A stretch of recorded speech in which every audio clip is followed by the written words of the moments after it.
In stoking public suspicion and insecurity on the issue of the Exxon signing bonus, opposition leader Jagdeo was delving into personally familiar territory. The opposition leader is well aware that the public has become jaded with and suspicious of government, principally because of the 15 years of disrespect for public accountability which they endured between the late 1990s and 2015, 12 of those years when he, Mr. Jagdeo, was president. It was a period of the most obscene and contemptuous levels of executive lawlessness ever witnessed in Guyana. There was the Amila Falls contract scandal. There was the Marriott Hotel contract scandal. There was the Skellen Sugar Estate scandal. The list is unending.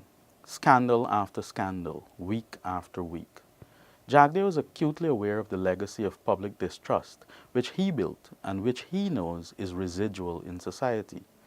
In carping on the Exxon signing bonus and exciting the public, he knew it would have picked up some interest because of his government, the PPP government's record in office.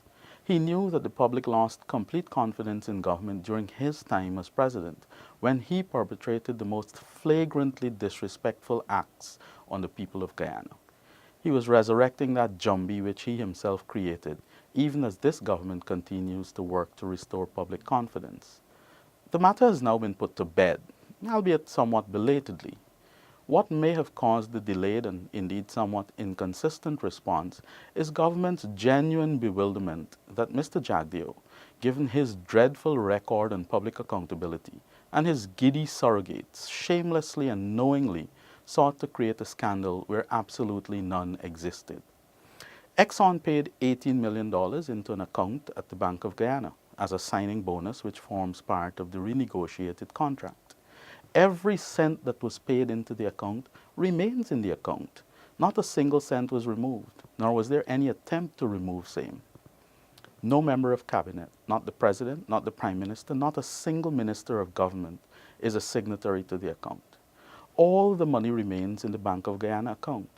The Minister of Finance has publicly outlined, in detail, the purpose for which it will be utilized and the procedures involved.